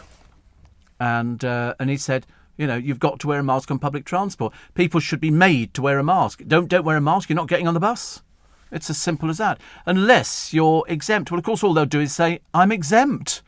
What do you do about that? You can't prove it, can you? Of course not. Steve, it's not Miss Marple. Her name is Jessica. Very, very familiar, aren't you? Jessica Marble. You know, chatting away to her. It's coming up to the news at 6 o'clock. It's Friday morning. It's the 10th of September. It's Steve Allen's Early Breakfast. Still to come, the bad news is that Phil Collins has sparked fresh concerns for his well-being. He can no longer hold a drumstick. And that's what he lived for. He told the breakfast programme of his sadness of not being able to form with his drummer son, Nick, who is now playing with the group. He said, I'd love to, but I can't hold the sticks anymore. You're listening to a podcast from LBC. Morning, everybody. Nice to have your company. It's LBC. It's Steve Allen's Early Breakfast. And so they've got a lovely picture of Southend, the beach yesterday, empty. And the beach the day before, chock-a-block. But now the mini heat wave has washed away. Storms and heavy rain have swept in. Power cuts hit Newton, Ferrers and Plymouth. 2 inches of rain they had. Better weather forecast for some parts today. Possible highs of 23 in London, Brighton and Southampton. I mean, even when it stayed dry, few people were on beaches which had been packed. Well, I mean, you can't sit on a beach. You know, I mean, there's a couple sitting here and they're surrounded by seagulls on the beach. Well, you know what a mess they make. I mean, honestly, ghastly. Did you know that we love a mishmash of condiments? And I've never heard of these before. I mean, obviously, it's quite a normal thing for people to mix condiments. So mustard, mayo and ketchup is at number 10. Number 9, mustard and barbecue sauce. What, you mix them together in the same bowl? Is that how you mix these things? Oh, apparently, okay. Number 8 is ketchup and sriracha. Sriracha? What's that? I've never even heard of it. Sriracha, Japanese, okay. Mayo and salad cream. What's the point of that? Mayo and... They're not unsimilar, are they? Tomato ketchup and barbecue sauce. Tomato ketchup and salad cream. Well, that you can do. I was always told that tomato ketchup and salad cream or mayonnaise, that's the sauce that you put over prawns. Well, I love Thousand Island. I had to hunt around for that. You can get that in Waitrose. Mayo and barbecue sauce. Mayo and... What do we call that stuff? Sriracha. Sriracha. It's a chili sauce, apparently. Tomato ketchup and... The tomato ketchup features in nearly all of them. Number 1, mustard and mayo. So is that mayonnaise? Mary Rose sauce, yeah, that goes on the prawn cocktail. I love that. I love that with beetroot. That's quite nice. Chopped beetroot. I don't do whole beetroot. Mustard mayo. No, I've never heard of mustard mayo. So that's just sort of mustard... Yellow mustard or brown mustard? The yellow, come on, well, the stuff that takes your top of your roof off of your mouth. That yellow stuff. Oh my, that yellow stuff stains. Oh, they do a mustard mayo. Oh, it is already mixed for you. Look at that. Waitrose's mustard mayonnaise, rich and tangy. Woo! Look at them, honestly, all very sophisticated. Very nice. They do so many different types. I went into Costco the other week and they had a whole pack of 6 of them, all different mayonnaises and everything else. I bought them. They were quite nice. Still in the box, still in the boot of the car. They'll never see the light of day. In fact, they'll be past their sell-by before we can open the blasted things. Steve, I used to collect vacuum cleaners, about to get rid of them because they were just gathering dust. Ha-ha. And my daughter, Steve, is one of the vaccinators at the Stoop, Roehampton and other vaccination centres. Very much encouraged to have the AstraZeneca vaccine like ourselves. My daughter's been having palpitations and bruising on her thigh. Really? Oh, good Lord. After many hours at Westmid, they were concerned that the vaccine's given her a pulmonary embolism, which is blood clotting, they're all very safe.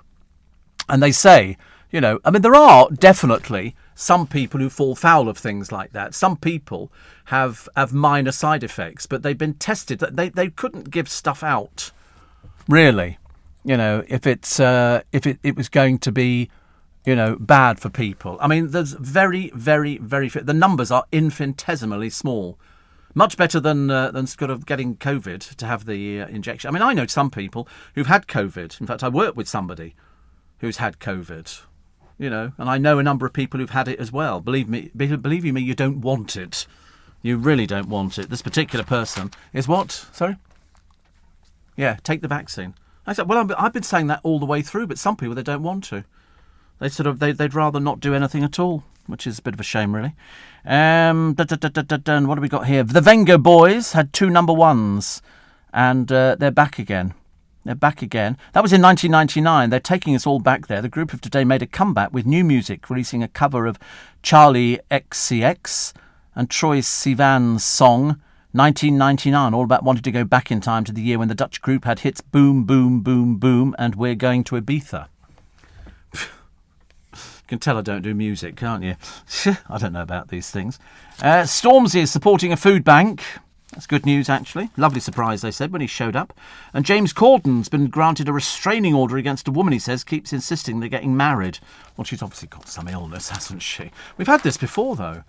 There used to be a woman who chased a DJ, and she thought she was engaged to him. She would turn up at the radio station, very well-known DJ, and she turned up at one of Dale's shows. Yeah, she turned up at one of Dale's shows, and he didn't know who she was, and I had to remind her. I said, don't get anywhere near her. She's mad as a fruitcake.